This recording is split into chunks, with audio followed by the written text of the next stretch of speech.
Livro de Marcos, capítulo 12. Então Jesus começou a lhes ensinar por meio de parábolas. Um homem plantou um vinhedo, construiu uma cerca ao seu redor, um tanque de prensar e uma torre para o guarda. Depois, arrendou o vinhedo a alguns lavradores e partiu para um lugar distante. No tempo da colheita da uva, enviou um de seus servos para receber sua parte da produção. Os lavradores agarraram o servo, o espancaram e o mandaram de volta de mãos vazias. Então o dono da terra enviou outro servo, mas eles o insultaram e bateram na cabeça dele. O próximo servo que ele mandou foi morto. Outros servos que ele enviou foram espancados ou mortos, até que só restou um, seu filho muito amado. Por fim, o dono o enviou, pois pensou: certamente respeitarão meu filho. Os lavradores, porém, disseram uns aos outros: aí vem o herdeiro da propriedade, vamos matá-lo e tomar posse da terra. Então o agarraram, o mataram e jogaram seu corpo para fora do vinhedo. O que vocês acham que o dono do vinhedo fará? Perguntou Jesus. Ele virá, matará os lavradores e arrendará o vinhedo a outros. Vocês nunca leram nas Escrituras? A pedra que os construtores rejeitaram se tornou a pedra angular. Isso é obra do Senhor e é maravilhosa de ver. Os líderes religiosos queriam prender Jesus, pois perceberam que eram neles os lavradores maus a que Jesus se referia. No entanto, por medo da multidão, deixaram-no e foram embora. Mais tarde, os líderes enviaram alguns fariseus e membros do partido de Herodes com o objetivo de levar Jesus a dizer algo que desse motivo para o prenderem. Disseram: Mestre, sabemos como o Senhor é honesto, é imparcial e não demonstra favoritismo. Ensina o caminho de Deus de acordo com a verdade. Agora, diga-nos, é certo pagar impostos a César ou não? Devemos pagar ou não? Jesus percebeu a hipocrisia deles e disse: por que vocês tentam me apanhar numa armadilha? Mostrem-me uma moeda de prata e eu lhes direi. Quando lhe deram a moeda, ele disse: de quem são a imagem e o título nela gravados? De César. Responderam: então deem a César o que pertence a César e deem a Deus o que pertence a Deus, disse ele. Sua resposta os deixou muito admirados. Depois vieram a Jesus alguns saduceus, líderes religiosos que afirmam não haver ressurreição dos mortos, e perguntaram: Mestre, Moisés nos deu uma lei segundo a qual, se um homem morrer sem deixar filhos, o irmão dele deve se casar com a viúva e ter um filho que dará continuidade ao nome do irmão. Numa família havia 7 irmãos. O mais velho se casou e morreu sem deixar filhos. O segundo irmão se casou com a viúva, mas também morreu sem deixar filhos. Então o terceiro irmão se casou com ela. O mesmo aconteceu até o 7º irmão, e nenhum deixou filhos. Por fim, a mulher também morreu. Diga-nos, de quem ela será esposa na ressurreição? Afinal, os 7 se casaram com ela. Jesus respondeu: o erro de vocês está em não conhecerem as Escrituras, nem o poder de Deus. Pois, quando os mortos ressuscitarem, não se casarão, nem se darão em casamento. Nesse sentido, serão como os anjos do céu. Agora, quanto a haver ressurreição dos mortos, vocês não leram a esse respeito nos escritos de Moisés? No relato sobre o arbusto em chamas, Deus disse a Moisés: eu sou o Deus de Abraão, o Deus de Isaque e o Deus de Jacó. Portanto, ele é o Deus dos vivos e não dos mortos. Vocês estão completamente enganados. Um dos mestres da lei estava ali ouvindo a discussão. Ao perceber que Jesus tinha respondido bem, perguntou: de todos os mandamentos, qual é o mais importante? Jesus respondeu: o mais importante é este: ouça, ó Israel, o Senhor, nosso Deus, é o único Senhor. Ame o Senhor, seu Deus, de todo o seu coração, de toda a sua alma, de toda a sua mente e de todas as suas forças. O segundo é igualmente importante: ame o seu próximo como a si mesmo. Nenhum outro mandamento é maior que esses. O mestre da lei respondeu: muito bem, mestre. O Senhor falou a verdade ao dizer que há um só Deus e nenhum outro, e sei que é importante amá-lo de todo o meu coração, de todo o meu entendimento e de todas as minhas forças, e amar o meu próximo como a mim mesmo. É mais importante que oferecer todos os holocaustos e sacrifícios exigidos pela lei. Ao perceber quanto o homem compreendia, Jesus disse: você não está longe do reino de Deus. Depois disso, ninguém se atreveu a lhe fazer mais perguntas. Mais tarde, enquanto ensinava o povo no templo, Jesus fez a seguinte pergunta: por que os mestres da lei afirmam que o Cristo é filho de Davi? O próprio Davi, falando por meio do Espírito Santo, disse: o Senhor disse ao meu Senhor: sente-se no lugar de honra à minha direita, até que eu humilhe seus inimigos debaixo de seus pés. Uma vez que Davi chamou o Cristo de meu Senhor, como ele pode ser filho de Davi? E a grande multidão o ouvia com prazer. Jesus também ensinou: cuidado com os mestres da lei. Eles gostam de se exibir com vestes longas e de receber saudações respeitosas quando andam pelas praças. E como gostam de sentar-se nos lugares de honra nas sinagogas e à cabeceira da mesa nos banquetes. No entanto, tomam posse dos bens das viúvas de maneira desonesta e, depois, para dar a impressão de piedade, fazem longas orações em público. Por causa disso, serão duramente castigados. Jesus sentou-se perto da caixa de ofertas do templo e ficou observando o povo colocar o dinheiro. Muitos ricos contribuíam com grandes quantias. Então veio uma viúva pobre e colocou 2 moedas pequenas. Jesus chamou seus discípulos e disse: eu lhes digo a verdade, essa viúva depositou na caixa de ofertas mais que todos os outros. Eles deram uma parte do que lhes sobrava, mas ela, em sua pobreza, deu tudo o que tinha.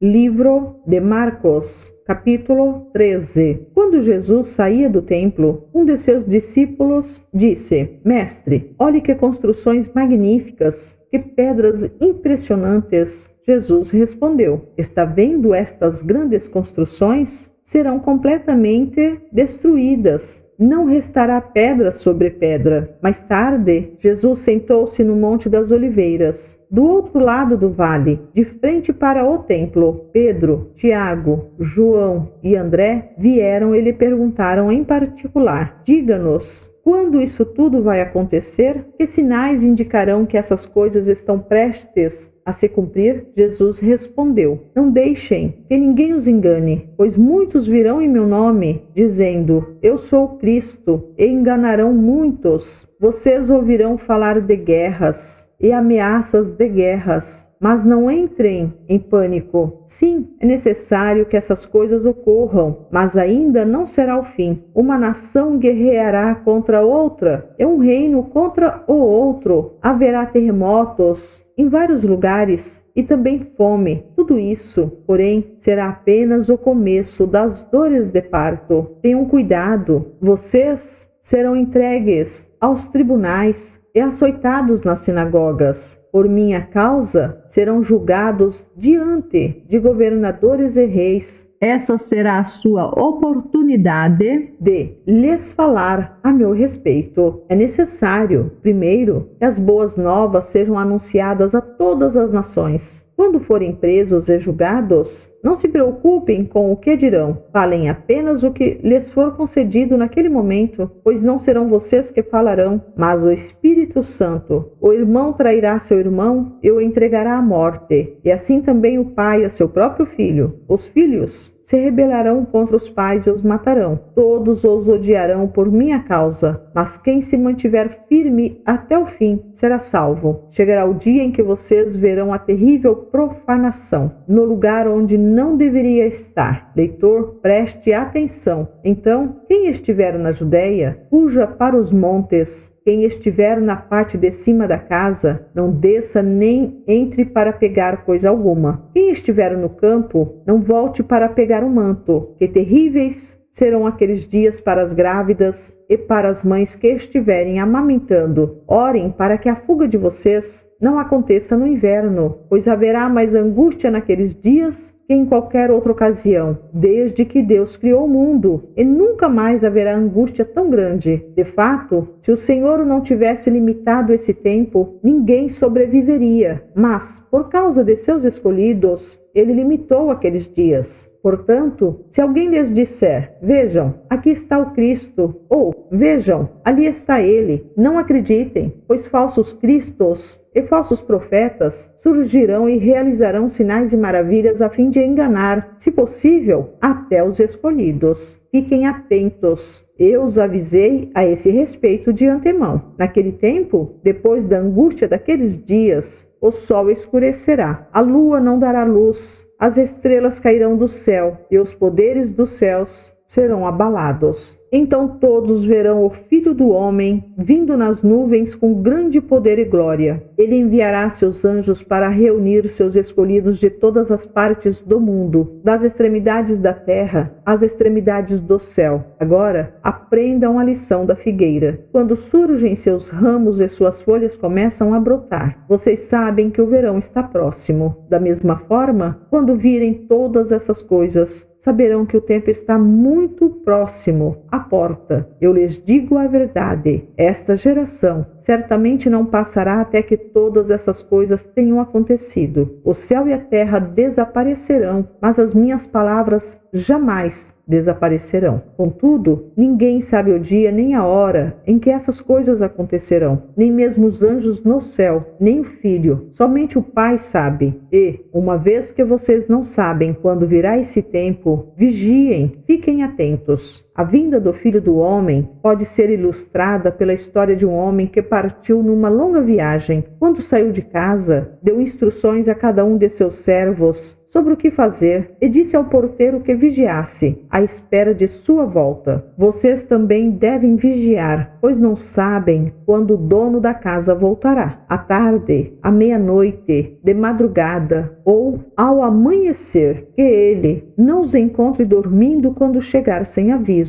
Eu lhes digo o que digo a todos: vigiem.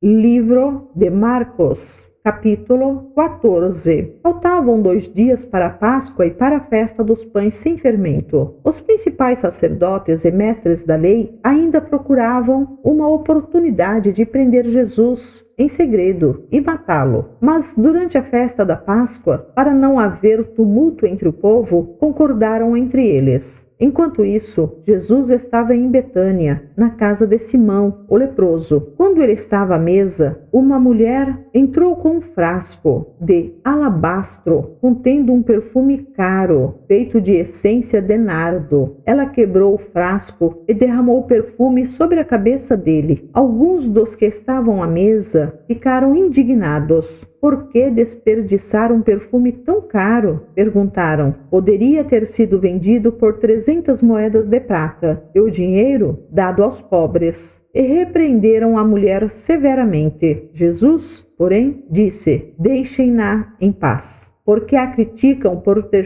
feito algo tão bom para mim? Vocês sempre terão os pobres em seu meio e poderão ajudá-los sempre que desejarem, mas nem sempre terão a mim. Ela fez o que podia e ungiu meu corpo de antemão para o sepultamento. Eu lhes digo a verdade, onde quer que as boas novas sejam anunciadas pelo mundo, o que esta mulher fez será contado, e dela se lembrarão. Então Judas Iscariotes, um dos 12, foi aos principais sacerdotes para combinar de lhes entregar Jesus. Quando souberam por que ele tinha vindo, ficaram muito satisfeitos e lhe prometeram dinheiro. Então ele começou a procurar uma oportunidade para atrair Jesus. No primeiro dia da festa dos pães sem fermento, quando o cordeiro pascal era sacrificado, os discípulos de Jesus lhe perguntaram: onde quer que lhe preparemos a refeição da Páscoa? Então Jesus enviou 2 deles a Jerusalém com as seguintes instruções: ao entrarem na cidade, um homem carregando uma vasilha de água virá ao seu encontro. Sigam-no. Digam ao dono da casa em que ele entrar. O mestre pergunta: onde fica o aposento no qual comerei a refeição da Páscoa com meus discípulos? Ele os levará a uma sala grande no andar superior, que já estará arrumada. Preparem ali a refeição. Então os 2 discípulos foram à cidade e encontraram tudo como Jesus tinha dito, e ali prepararam a refeição da Páscoa. Ao anoitecer, Jesus chegou com os 12. Quando estavam à mesa, comendo, Jesus disse: eu lhes digo a verdade, um de vocês que está aqui comendo comigo vai me trair. Aflitos, eles protestaram: certamente não serei eu. Jesus respondeu: é um dos 12. É alguém que come comigo na mesma tigela, pois o Filho do Homem deve morrer, como as Escrituras declararam há muito tempo. Mas terrível será para aquele que o trair. Para esse homem, seria melhor não ter nascido. Enquanto comiam, Jesus tomou o pão e o abençoou. Em seguida, partiu-o em pedaços e deu aos discípulos, dizendo: tomem, porque este é o meu corpo. Então tomou o cálice de vinho e agradeceu a Deus. Depois entregou-o aos discípulos e todos beberam. Então Jesus disse: este é o meu sangue, que confirma a aliança. Ele é derramado como sacrifício por muitos. Eu lhes digo a verdade, não voltarei a beber vinho até aquele dia em que beberei um vinho novo no reino de Deus. Então cantaram um hino e saíram para o Monte das Oliveiras. Todos vocês me abandonarão, pois as Escrituras dizem: Deus ferirá o pastor e as ovelhas serão dispersas. Mas, depois de ressuscitar, irei adiante de vocês a Galileia. Pedro declarou: mesmo que todos os outros o abandonem, eu jamais farei isso. Jesus respondeu: eu lhe digo a verdade, esta mesma noite, antes que o galo cante 2 vezes, você me negará 3 vezes. Pedro, no entanto, insistiu enfaticamente: mesmo que eu tenha de morrer ao seu lado, jamais o negarei. E todos os outros discípulos disseram o mesmo. Então foram a um lugar chamado Getsêmani, e Jesus disse a seus discípulos: sentem-se aqui enquanto vou orar. Levou consigo Pedro, Tiago e João e começou a sentir grande pavor e angústia. Minha alma está profundamente triste, a ponto de morrer, disse ele. Fiquem aqui e vigiem. Ele avançou um pouco e curvou-se até o chão. Então orou para que, se possível, a hora que eu esperava fosse afastada dele, e clamou: Abba, Pai, tudo é possível para ti. Peço que afastes de mim este cálice. Contudo, que seja feita a tua vontade e não a minha. Depois voltou aos discípulos e os encontrou dormindo. Simão, você está dormindo? Disse ele a Pedro. Não pode vigiar comigo nem por 1 hora? Vigiem e orem, para que não cedam à tentação, pois o espírito está disposto, mas a carne é fraca. Então os deixou novamente e fez a mesma oração de antes. Quando voltou pela 2ª vez, mais uma vez encontrou os discípulos dormindo, pois não conseguiam manter os olhos abertos. Eles não sabiam o que dizer. Ao voltar pela 3ª vez, disse: vocês ainda dormem e descansam? Basta, chegou a hora. O Filho do Homem está para ser entregue nas mãos de pecadores. Levantem-se e vamos. Meu traidor chegou. No mesmo instante, enquanto Jesus ainda falava, Judas, um dos 12, chegou com uma multidão armada de espadas e pedaços de pau. Tinham sido enviados pelos principais sacerdotes, mestres da lei e líderes do povo. O traidor havia combinado com eles um sinal. Vocês saberão a quem devem prender quando eu o cumprimentar com um beijo. Então poderão levá-lo em segurança. Assim que chegaram,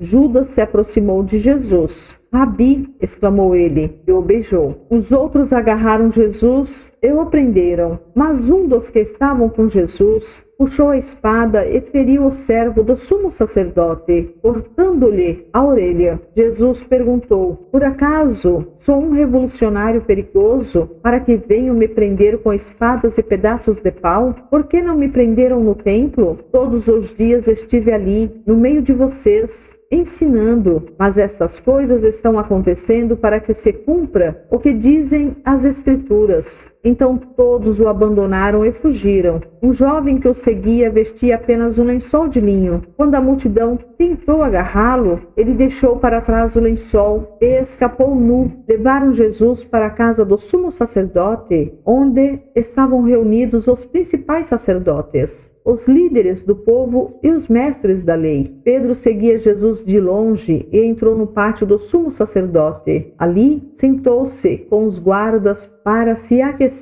junto ao fogo. Lá dentro, os principais sacerdotes e todo o conselho dos líderes do povo tentavam, sem sucesso, encontrar provas contra Jesus, para que pudessem condená-lo à morte. Muitas testemunhas falsas deram depoimentos, mas elas se contradiziam. Por fim, alguns homens se levantaram e apresentaram o seguinte testemunho falso: nós o ouvimos dizer: destruirei este templo feito por mãos humanas, e em 3 dias construirei outro, não feito por mãos humanas. Mas nem assim seus depoimentos eram coerentes. Então o sumo sacerdote se levantou diante dos demais e perguntou a Jesus: você não vai responder a essas acusações? O que tem a dizer em sua defesa? Jesus, no entanto, permaneceu calado e não deu resposta alguma. Então o sumo sacerdote perguntou: você é o Cristo, o Filho do Deus bendito? Eu sou, disse Jesus. E vocês verão o Filho do Homem sentado à direita do Deus poderoso e vindo sobre as nuvens do céu. Então o sumo sacerdote rasgou as vestes e disse: que necessidade temos de outras testemunhas? Todos ouviram a blasfêmia. Qual é o veredito? E todos o julgaram culpado e o condenaram à morte. Então alguns deles começaram a cuspir em Jesus, vendaram seus olhos e lhe deram socos. Profetize para nós, zombavam, e os guardas lhe davam tapas enquanto o levavam. Enquanto isso, Pedro estava lá embaixo, no pátio. Uma das criadas que trabalhava para o sumo sacerdote passou por ali e viu Pedro se aquecendo junto ao fogo. Olhou bem para ele e disse: você é um dos que estavam com Jesus de Nazaré. Ele, porém, negou. Não faço a menor ideia do que você está falando, disse, e caminhou em direção à saída. Naquele instante, o galo cantou. Quando a criada ouviu ali, começou a dizer aos outros: este homem com certeza é um deles. Mas Pedro negou novamente. Um pouco mais tarde, alguns dos que estavam por lá confrontaram Pedro, dizendo: você deve ser um deles, pois é galileu. Ele, porém, começou a praguejar e jurou: não conheço esse homem de quem vocês estão falando. E no mesmo instante, o galo cantou pela segunda vez. Então Pedro se lembrou das palavras de Jesus: antes que o galo cante 2 vezes, você me negará 3 vezes. E começou a chorar.